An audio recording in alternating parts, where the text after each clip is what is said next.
Hi there, and welcome to the ATS podcast with me, Will Brown, and John Soulsby, where we break down chunks of health and fitness information into bite-sized pieces, remove a bunch of the noise, and just leave what's relevant.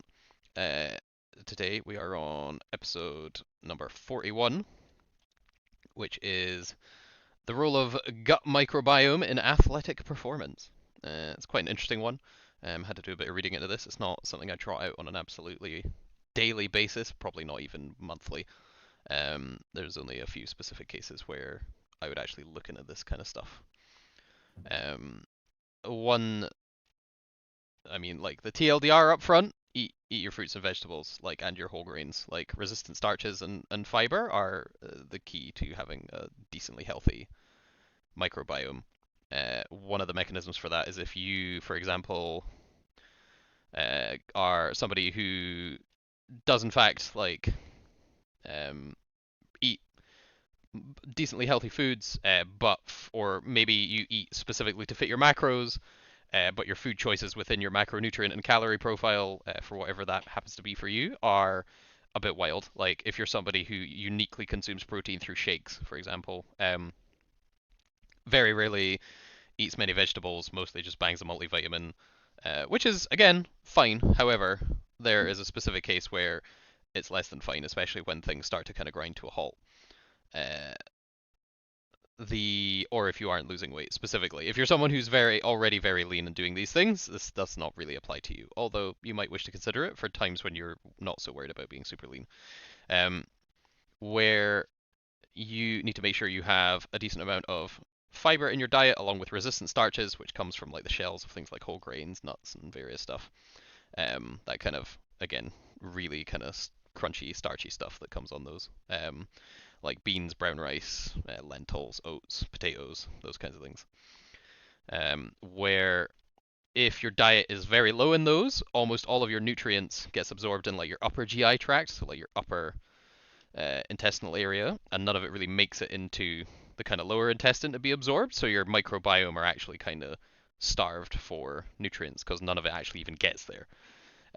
Whereas with fiber and resistant starches, they aren't digested that high up. Again, resistant starches, clues in the name. They move right the way down. This is another reason why they're very important for your gut health overall and preventing all kinds of gastrointestinal cancers and stuff, is that they effectively just bring a whole bunch of stuff along with them and kind of go through you like a bit of a pipe cleaner, although that imagery is disgusting. That is kind of what happens. And having a decent amount of those in your diet will not only ensure that you stay reasonably regular, which is always nice, but also means that there's nothing sitting about and clogging up your GI tract, which again, having leftover and various things in there, I'm not attempting to like have a complete understanding of the mechanisms for how gastrointestinal cancer is caused, but apparently it is mostly because stuff kicks about in there, the bowel remains inflamed on a regular basis, and then the cellular level problems that incurs increase cancer risk, which is why not having those problems by having a high fiber diet is beneficial. How it goes for athletic performance.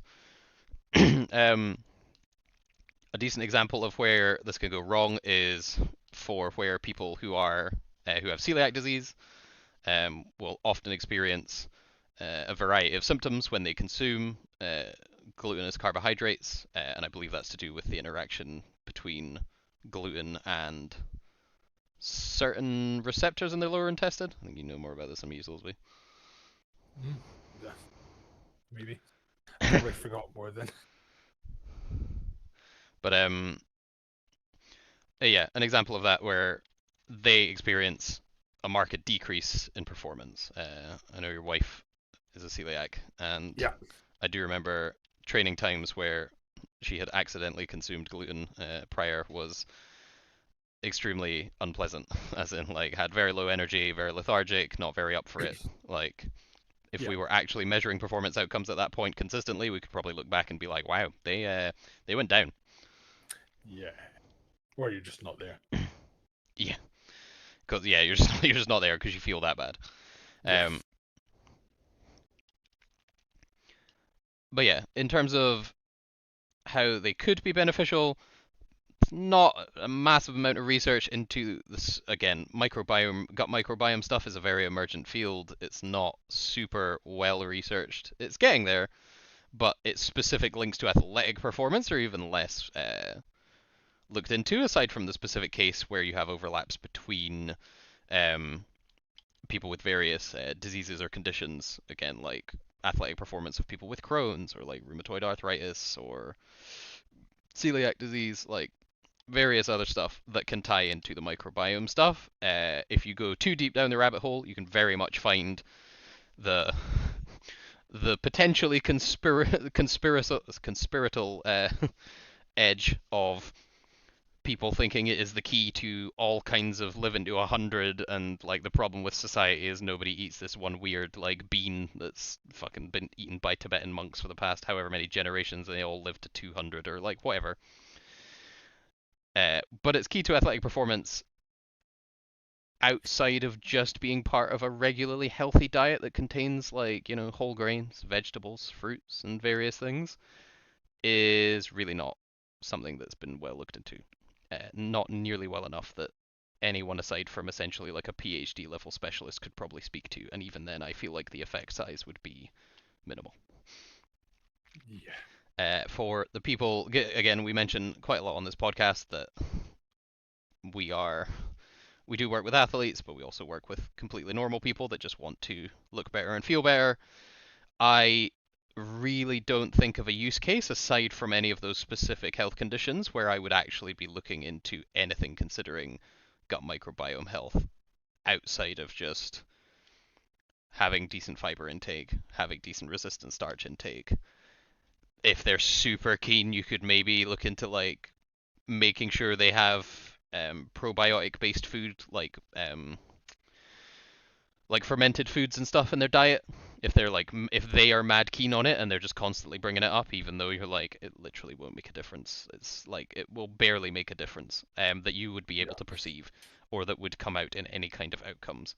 Um, but yeah, getting into your kimchi's, your sauerkraut, and all those kind of fermented stuff. If you really want to work on some prebiotic stuff, is really good, especially if you like the taste of pickled fermented stuff. Crack on.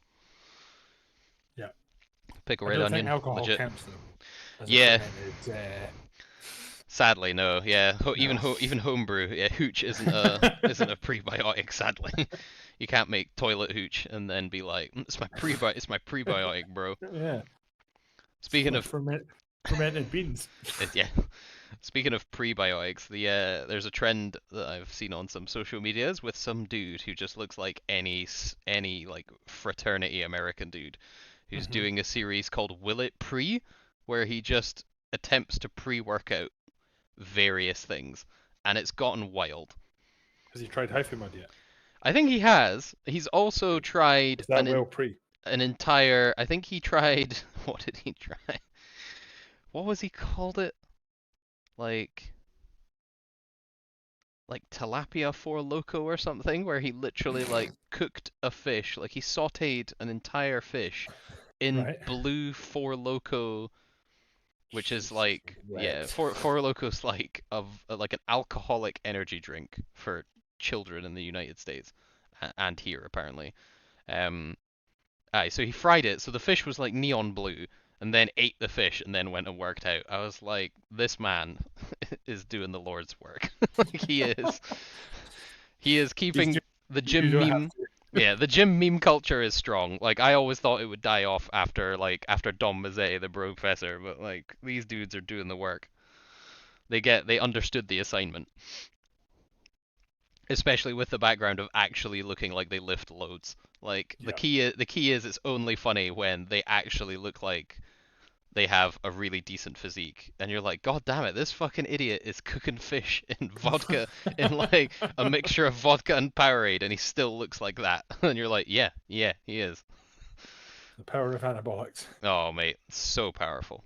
Right, TLDR: eat your vegetables, fruits, and whole grains and nuts, and your gut microbiome will likely be as good for your athletic performance as it physically can be, uh, pending any kind of health conditions. If you have those, see your primary care physician and then potentially a dietitian. In fact, a registered dietitian specifically, not an Instagram nutritionist that doesn't have a website. Literally go for specific registered dietitian who is actually qualified to help give you advice on like what should I eat if I have fucking colitis, Crohn's, like anything like that. Um, yeah, do that. Sensible. Be smart out there. See you in the next one. Meh.